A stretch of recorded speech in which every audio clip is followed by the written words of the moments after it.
আওয়ামী লীগের সালাম মুর্শিদি, আপনি দেখেন প্রচার সম্পাদক গোলাপ সাহেব, এরপর হচ্ছে গিয়ে এস আলম, সবগুলাতে কিন্তু আমি বাদী ছিলাম। আমি দুর্নীতির বিরুদ্ধে এই পর্যন্ত যতগুলা এই আমাদের যিনি মাননীয় শিক্ষামন্ত্রী বর্তমানে দীপুমণি, না শিক্ষামন্ত্রী না, সমাজ কল্যাণ মন্ত্রী, উনার ভাইয়ের বিষয় নিয়ে আমি কথা বলছি। আমি আমাদের যে সমরেজা সাহেব, উনার মুক্তিযুদ্ধের সার্টিফিকেট নিয়ে আমি কথা বলছি। মাননীয় সাবেক রেলমন্ত্রীর বিষয় নিয়ে আমি কথা বলছি। আপনি যাদের কথা বলছেন তারা সবাই মন্ত্রী থেকে বাদ পড়ছে, এইটা একটা ভালো জিনিস হয়েছে।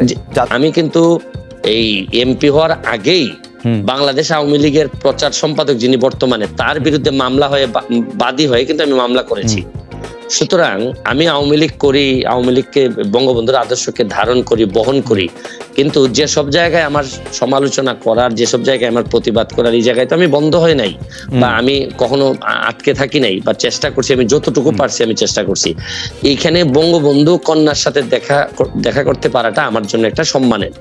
এইখানে আপনারা মিলাই ফেলবেন না, কিন্তু উনি সরকার প্রধান যখন হবেন তখন সরকারের দায় যতটুকু থাকবে, যতটুকু ওনার নেয়ার বিষয় আছে, এখানে আমি হয়তো ওনাকে বলবো যে মাননীয় নেত্রী, এখানে আমার মনে হয় কাজ করার সুযোগ আছে। আমার হয়তো বলার, এইখানে একটা জিনিস হয়েছে কি, এবার সংসদে আপনি কখনো কোনো খারাপ ভাষা হয়তো শুনবেন না, বকাবকি শুনবেন না, গালাগালি শুনবেন না। এইবারের সংসদ হবে ভদ্রলোকের সংসদ।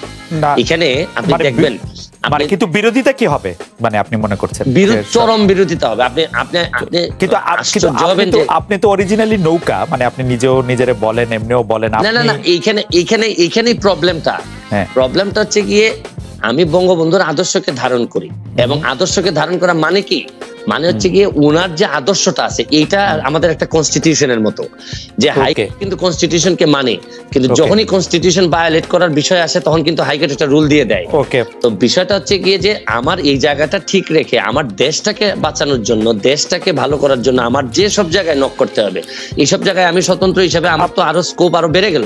রাইট। বঙ্গবন্ধুর আদর্শের কোষ্ঠী পাথরে এই বিরোধী দলের নেতা নেত্রীদের জেলে রেখে ইলেকশন করাটা কেমন আসলে? এই প্রশ্নটা আমার মনে হয় সাকিব ভাইকে করেন। সাকিব ভাই এই আমার মনে হয় এটার জন্য উত্তর দেওয়ার জন্য একেবারে আচ্ছা হইতেছেন। না সাকিবের জন্য, সাকিব ভাইকে করার জন্য আপনার কষ্ট আছেন। আমি এমনি মনে এমনি আচ্ছা ঠিক আছে, আমি প্রশ্নটা অন্যভাবে করি। বঙ্গবন্ধুর আদর্শতে প্রশ্ন করলে আপনার কাছে কি মনে হয় যে আওয়ামী লীগ সভানেত্রী বা আওয়ামী লীগের যে যিনি সরকার পরিচালনা করলেন, গত সংসদে যেইভাবে হামলা, মামলা এবং বিরোধী দলের উপর যে নিপীড়নের অভিযোগটা করা হয়েছে, সেইটা আপনি আসলে কিভাবে দেখেন? মানে সংবাদপত্রের কণ্ঠরোধ মুক্ত, সেই যে অভিযোগগুলি আছে মানবাধিকার, সেগুলির ক্ষেত্রে আপনার কাছে কি মনে হয়? মানে মানে মানে সেটা শেখ হাসিনার সরকার ঠিক মতো ছিল? আমার কাছে মনে হচ্ছে কি যে আপনি এই একজন নৌকার প্রার্থীকে প্রশ্ন করতেছেন। আচ্ছা ঠিক আছে, আমি একজন স্বতন্ত্র প্রার্থীকে প্রশ্ন করতেছেন, নৌকার প্রার্থীকে। বিষয়টা এইভাবে না। তারপর আমি আপনাকে যেটা বলতে চাই হচ্ছে গিয়ে যে আদর্শের রাজনীতিতে থাকলে এক সময় আপনি সারভাইভ করবেন। যারা এখন বিভিন্ন অভিযোগ তুলতেছেন, তাদের আদর্শের জায়গাটা আরো স্ট্রং হইলে দেখবেন আমার মতো ওনারাও বেরোয় আসবেন। ওকে, আদর্শের রাজনীতিটা নিয়ে আপনি কথা বলেছেন। ব্যারিস্টার সাইদুল হক সুমন, আপনাকে অনেক ধন্যবাদ। আমি জানেন, আমি যখন আমাকে সাকিব ভাইকে প্রশ্ন করা হইলে উনি তো বলতেন যে ভাই আমি যে নির্বাচনে যাই নাই, সুতরাং এটা ধরেন আওয়ামী লীগ করছে নির্বাচন গেল প্রথম ফার্স্ট কোশ্চেন। এক সেকেন্ড ব্যারিস্টার, আমার একটু কোশ্চেন আছে, একটা সেকেন্ড একটু কোশ্চেন আছে। সাকিব ভাই নির্বাচনে যায় নাই, কিন্তু সাকিব ভাই তো বাংলাদেশের জনগণ, বাংলাদেশের জনতা। আমি বলছি, আমি শুনেন, মানে না প্রশ্ন করতে পারবে, কিন্তু উনি যে স্ট্যান্ডিং নিয়ে যায় নাই নির্বাচনে, এই স্ট্যান্ডিং এর পরে বরং উনি নির্বাচনের কারচুপি নিয়ে কথা বলাটা নির্বাচনের উনি বৈধতা দিলেন। এটা হচ্ছে কি আমি ব্যক্তিগতভাবে মনে করি, আপনারা দ্বিমত করতে পারেন না, এটা আমার মত হচ্ছে কি যে আমি যখন যে নির্বাচনে যান, আমি আপনার কাছে ক্ষমতা দিয়ে দিলাম, ভাই যান, আপনার সাথে আমি নাই, আপনার আন্ডারে আমি নির্বাচন করব না। তারপরে এই নির্বাচন কিরকম হয়েছে এটা নিয়ে তর্ক বিতর্ক করা, আমি আমার জায়গায় স্ট্যান্ডিং থাকবো যে আমি যে কারণে আপনার আন্ডারে নির্বাচন করতে চাইনি, এইটা নিয়ে আমার বিভিন্ন বৈধতা থাকতে পারে, যৌক্তিক দাবি থাকতে পারে। এই দাবি কিন্তু এখন আর ওনাদের কিন্তু এখন আর এই জায়গা নাই। এখন হচ্ছে গিয়ে ঠিক মতো নির্বাচন হয়েছে কিনা, ভোটার ঠিক মতো আসছে কিনা, এই জায়গায় চলে আসছেন ওনারা। সুতরাং আগের বিষয়টা একটা হালকা হয়ে গেছে। আর আরেকটা বিষয় হচ্ছে গিয়ে এই বিএনপি বা এই ধরনের দল যখন আসে না, ধরেন একটা বড় অংশ তো আসে নাই ভোটে, সুতরাং তখন তো হচ্ছে কি এই জায়গাটা খালি থাকে না। এই জায়গাতে অসংখ্য স্বতন্ত্রের তৈরি হয়েছে এবং আপনারা কিন্তু আমার বিশ্বাস একটা যে আশ্চর্য হবেন এইবারের স্বতন্ত্রদের পারফরমেন্স দেখে, সংসদের ভিতরেও পারফরমেন্স দেখে আপনারা আশ্চর্য হবেন। এখন এই জায়গায় আমি একটা প্রশ্নের কথা আপনাকে বলতে চাই। যেমন ধরেন আমি স্বতন্ত্র, কিন্তু স্বতন্ত্র হইল দুইটা জায়গায় আপনি আমাকে আনকম্প্রোমাইজিং। একটা হচ্ছে গিয়ে যে আমি বঙ্গবন্ধুকে ধারণ করি, বঙ্গবন্ধুকে বহন করি, আরেকটা হচ্ছে গিয়ে মুক্তিযুদ্ধের সপক্ষের শক্তি হিসাবে আমি নিজেকে দাবি করি এবং এই অনুযায়ী কাজ করি। এই জায়গাটাকে আপনি যদি বলেন যে এই জায়গা যেহেতু আপনি মানেন তাহলে আপনি বিটি, তাইলে আমি সম্মানের সাথে আপনার সাথে দ্বিমত করতে চাই। আমার প্রশ্ন হচ্ছে গিয়ে যে বাংলাদেশে এই দুইটা জিনিস না মানার পরে আমার কাছে মনে হয় যে এটা খুবই হতাশাজনক। আপনার সাথে আমার আর বক্তব্য চলে না। ওকে, কারণ আমি এই জায়গায় কোন ধরনের কম্প্রোমাইজ আমি করব না, বরং বিরোধী দল যারা করবে, ধরেন বিরোধী দল বঙ্গবন্ধুর যিনি মানবেন না, তিনি আসলে এই দেশে জাতির জন্য কে যিনি মানবেন না, বা এই তখন তো বিরোধী দলের আমার এই কনসেপ্টটা আমার কাছে খুবই হেইজি মনে হয়। তা আপনি এই বি টিমের যেটা বলতেছেন, Awami League B team, C team কিনা বা জাতীয় এরকম হচ্ছে কিনা, এখানে আমি স্পষ্ট বলতে চাই যে বহুদিন পর সংসদে একটা বিরোধী দল পাবে যারা বঙ্গবন্ধুকে জাতির পিতা মনে করে বঙ্গবন্ধুর আদর্শকে ধারণ করে মুক্তিযুদ্ধের সপক্ষে। আমি একটা ছোট ছোট কয়েকটা প্রশ্ন করতে পারি। এক নম্বর প্রশ্ন হচ্ছে, আপনি ছোটই করবেন, আমি জানি আপনি ছোটই করবেন, আমি জানি এই ব্যাপারে আমার অভিজ্ঞতা আছে, আপনি বলেন। জি, আপনি কি মনে করেন কিনা এই সরকার গত 15 বছর ধরে, গত 5 বছর ধরে বঙ্গবন্ধুর আদর্শ ধারণ করে? বঙ্গবন্ধুর আদর্শ ধারণ করা মানে কি, মানে আওয়ামী লীগের বিরুদ্ধে যেসব অভিযোগ, আমি খালি আর্থিক অভিযোগগুলি আপনাকে শুধু মনে করে দিতে চাই। আমি শুধু মনে করে দিতে চাই আওয়ামী লীগের সরকাররা কিরকম, আওয়ামী লীগের সরকারে যারা ছিল তারা কিরকম আঙ্গুল ফুলে কলা গাছ হয়েছে, সেটা আমি শুধু মনে করে এখানে আমি উত্তর দিচ্ছি আপনাকে। আমি এই জায়গাতেই থাকতে চাই। আপনি মুক্তিযুদ্ধের চেতনা বলতে আপনি মনে করেন যে এই জায়গায় থাকতে চাই, ভোট হবে হচ্ছে আমরা, এই জায়গায় থাকতে চাই। জি, আমি এই জায়গায় থাকতে চাই, এই জায়গায় থাকতে চাই। বলেন। এই যে দুর্নীতি, জি, দুর্নীতি হচ্ছে গিয়ে শরীরটার মধ্যে নিজের শরীরে ক্যান্সার হওয়ার মতো, যে জায়গাটাতে ক্যান্সার হবে এই জায়গাটা কেটে ফেলতে হবে। এখন আপনি এইসব বিষয়ে আমি সারা দিন আপনার সাথে আলোচনা করতে রাজি। বঙ্গবন্ধুর চেতনা, বঙ্গবন্ধুর আদর্শ মানে একই সাথে আপনি এই কথা বলে আপনি দুর্নীতি করতে পারবেন না। এই দুর্নীতি যেদিন আপনি করবেন তখন আপনার এই জায়গাটাকে আপনি আসলে রীতিমতো আপনি এই জায়গাটাকে নষ্ট করে দিলেন। এই ব্যাপারে আপনার সাথে আমার কোনো দ্বিমত নাই। ধরেন আপনি দুর্নীতি বলেন, সন্ত্রাস বলেন, মাদক বলেন, এগুলা তো আলটিমেটলি আমাদের যেভাবে কনস্টিটিউশনের বাইরে যায়, বঙ্গবন্ধুর আদর্শের বাইরে যায়। এই ব্যাপারে আমি কিন্তু আপনার সাথে কোনোভাবেই দ্বিমত করব না। এবং এই কারণেই আমার যে ব্যারিস্টার সুমন হয়ে ওঠার যে গল্প, এখানে কিন্তু দেখেন আমার আওয়ামী লীগ করেও আওয়ামী লীগের প্রচার সম্পাদকের বিরুদ্ধে আমি মামলায় বাদী। আমি আওয়ামী লীগ করেও আমি যতজন মন্ত্রীর বিরুদ্ধে আমি কথা বলছি সবই হচ্ছে গিয়ে দুর্নীতি সংক্রান্ত বিষয় নিয়ে আমি কথা বলছি। আমি বলছি যে এটা কোনোভাবেই বঙ্গবন্ধুর আদর্শ হইতে পারে না। আমার সাথে আমি যুবলীগের আইন সম্পাদক হিসাবে অব্যাহতি পাই কেন, আপনি এটাও জানেন যে আমি যুবলীগের আইন সম্পাদক। আপনি প্রথম আমার ইন্টারভিউ নেন যুবলীগের আইন সম্পাদক হওয়ার পর। আমার অব্যাহতির কারণটা কি ছিল? আমার কারণটা ছিল আমি বলছিলাম যে একজন ওসি সাহেব আওয়ামী লীগ করার দরকার নাই। আমি বলছিলাম যে উনার এই মিছিল মিটিং করার দরকার নেই, আওয়ামী লীগ করার জন্য যথেষ্ট পরিমাণ মানুষজন আছে। কিন্তু এই ক্ষেত্রে তারপর আমাকে অব্যাহতি দেওয়া হলো। এখানে একটা মিসআন্ডারস্ট্যান্ডিং থেকেই যায়।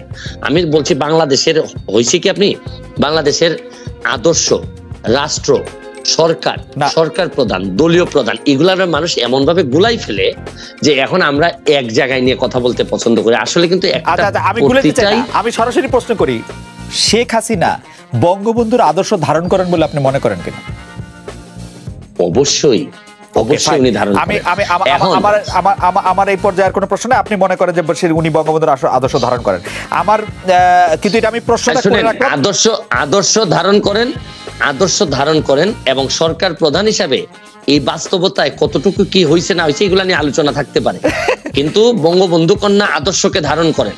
কিন্তু যখন সরকারে আপনি আসবেন, যেমন আপনি যখন মডারেটর, তখন আপনি আমাকে কতটুকু সময় দিলেন না দিলেন এটা নিয়ে কথা থাকতে পারে, যে আপনি সাকিব ভাইকে বেশি সময় দিয়েছেন কিনা এটা নিয়ে নানা ধরনের কথা থাকতে পারে, কিন্তু যে মেইন জায়গাটা, এই জায়গাটা ইনটেক্ট। ওকে, আর আমি একটু অন্য প্রসঙ্গে, আপনি যে কথাটা শুরু করেছিলেন যে আপনি সাকিবের রাজনীতি নিয়ে কথা বলার বা নির্বাচন নিয়ে কথা বলার প্রসঙ্গে বলতেছিলেন, আমি আসলে সাকিবকে প্রশ্ন করেছিলাম এটা জয় পরাজয়ের কোষ্ঠী পাথরে, এটা কি উনি কি মনে করেন? উনি মনে করেন যে আওয়ামী লীগের রাজনৈতিক পরাজয় হয়েছে, কারণ তারা ভোট বর্জনের আহ্বান জানিয়েছিলেন, 10% মাত্র ভোট পড়েছে, 90% ভোটার আসলে এই ভোটকে বর্জন করেছে, সেই জন্য এই প্রসঙ্গটা তোলা। আর মুক্তিযুদ্ধের চেতনার মধ্যে আপনি বলে রাখছেন, আপনি আমাদেরকে বলছেন, অনেক দর্শক আমাদেরকে দেখছেন, আপনারা শুনলে আসলে দর্শকরা 46,000 দর্শক দর্শক একসঙ্গে লাইভ দেখছেন ইউটিউবে, এটি বড় নাম্বার।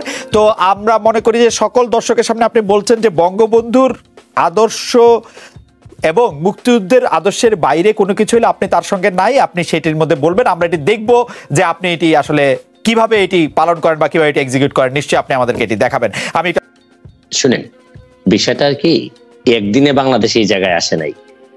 বাংলাদেশের এই দুর্নীতি দূর করার জন্য একদিনে সম্ভব হবে। আপনি যে দায় দায়িত্বের কথা বলছেন এগুলা নিয়ে আমাদের সাথে, আপনার সাথে আমার অনেক আলোচনা চলতেই পারে। তবে আমরা কিছু লোক এখন আমি বিশ্বাস করি দাঁড়াই গেছি দুর্নীতির বিরুদ্ধে কথা বলার জন্য। আপনি যে কোনো বিষয়ে আপনাকে তো টাইম দিতে হবে। আপনি আরেকটা বিষয় হচ্ছে কি, আপনারা যে আন্দোলনের কথা বলতেছেন, বারবার বলতেছেন যে স্যাবোটাজে যদি হয়, আপনারা যদি এত বিশ্বাস রাখেন স্যাবোটাজের উপর, তাহলে এইসব আন্দোলন করে লাভ কি? আপনারা এইসব লাভ নাই। ব্যারিস্টার সুমন, খোদ ঢাকা শহরের মধ্যে একটা ট্রেনে আগুন দেওয়া হবে, সরকার সেই সময় এতগুলি আইন শৃঙ্খলা বাহিনীর লোক হচ্ছে রাস্তায়, সেটি প্রোটেক্ট করতে পারবে না? এই সরকার তো বিএনপির মতো একটা সংগঠন, যদি আপনারা হরতাল ডাকেন, হরতাল ডাকার পর যদি আপনারা পুরা নির্বাচনের আগের দিন পরের দিন হরতাল ডাকলেন, তো হরতাল মানেই তো হচ্ছে কি আপনার কর্মীরা বের হবে। এবং এখন আপনি এই ধরনের সব জিনিসই আপনি ডিসপিউটেড কোয়েশ্চেন অফ ফ্যাক্ট গুলাকে আপনি বলছেন সব স্যাবোটাজ, মানে আর বিএনপি হরতাল ডাকা ছাড়া আর কোনো কাজ করে না। তাহলে এর মানে তো হচ্ছে গিয়ে বিষয়টা হচ্ছে গিয়ে, তাহলে আপনারা এগুলো ডাকতেছেন কেন? আপনারা তাহলে তো ডাকার দরকার নাই। আপনি তো কি করবে, মানে প্রতিবাদ জানাবে না? বেশি সময় প্রতিবাদ জানাবে না, তো প্রতিবাদ জানাচ্ছেন, এই জন্য তো হরতাল ডাকতেছেন। এবং আমরা বলছি যে এটা ওনারা করতেছেন এবং বিভিন্ন জায়গায় একটা জায়গায় বিএনপি একবারের জন্য বলে নাই হরতাল ডাকা ট্রেনে আগুন দেন, একবারের জন্য বলে নাই। আমি বলি নাই যে বিএনপি, এখন আমি যে জিনিস হচ্ছে প্রমাণিত হয় নাই, কিন্তু ধরে নেওয়া হবে আপনি যদি হরতাল ডাকেন। আমার নিজের গাড়িও পিকেটিং এর শিকার হয়েছে। এখন হরতাল ডাকলে পিকেটিং হইতে পারে, এটা স্বাভাবিকভাবে ধরে নেওয়া হয়। কারণ আপনি কিভাবে হরতাল ডাকার পর আপনি ভাবতেছেন যে আপনার কর্মী বাহিনী বা আপনার যারা আছে, ঠিক আছে, আপনারা তো পরিষ্কার। ব্যারিস্টার সুমন, আমি যদি সাকিব ভাইয়ের প্রশ্নটা একটু অন্যভাবে করি, আপনি বলছেন যেটা একদিনে বাংলাদেশে অবস্থা আসে না, একদিনে এটা দূর করা যাবে না, আপনার এর মধ্যে দাঁড়িয়েছেন। কিন্তু ব্যারিস্টার সুমন, আপনার একটা পরিচিতি আছে, সেটা আজকে এমপি হওয়ার জন্য না, গত 10-12 বছরে আপনার অসংখ্য খাটাখাটির পর আপনার একটা পরিচয় দাঁড়িয়েছে। কিন্তু আপনি কি সেই দুর্নীতিবাজদের এগেইনস্টে দাঁড়িয়ে মানে একটি প্রতিসভা এবং তাদেরকে সামাজিকভাবে পরিচিত করার জন্য কোনো একটা উদ্যোগ কি নেওয়া আপনার উচিত ছিল না এই 10 বছরে, মানে সরাসরি ভাবে? এবং আরো একটা প্রশ্ন করতে চাই, আপনার কাছে কি মনে হয় যে একটা দেশের সরকার প্রধান বা যিনি রাষ্ট্রীয় ক্ষমতা সর্বোচ্চ স্তরে আছেন, তার নজরে এগুলি পড়ছে না এবং তিনি কোনো প্রতিকার করছেন না, সেটি এমনি তো পারছে, করছে না? আমি প্রথম প্রশ্নটা আবার হারাই গেছি, আপনি সেকেন্ড প্রশ্নতে যাওয়াতে প্রতিবাদ আমার এই পর্যন্ত হাইকোর্টে যতগুলা মামলা আমি পাবলিক ইন্টারেস্টে নিজে কমপ্লেইনেন্ট হয়ে যতগুলা মামলা করছি, সবই ছিল হচ্ছে দুর্নীতির বিরুদ্ধে। আপনি দেখেন এই আওয়ামী লীগের সালাম মুর্শিদি, আপনি দেখেন প্রচার সম্পাদক গোলাপ সাহেব, এরপর হচ্ছে গিয়ে এস আলম, সবগুলাতে কিন্তু আমি বাদী ছিলাম। আমি দুর্নীতির বিরুদ্ধে এই পর্যন্ত যতগুলা, এই আমাদের যিনি মাননীয় শিক্ষামন্ত্রী বর্তমানে, দীপুমণি না, শিক্ষামন্ত্রী না, সমাজ কল্যাণ মন্ত্রী, উনার ভাইয়ের বিষয় নিয়ে আমি কথা বলছি। আমি আমাদের যে সমরেজা সাহেব, উনার মুক্তিযুদ্ধের সার্টিফিকেট নিয়ে আমি কথা বলছি।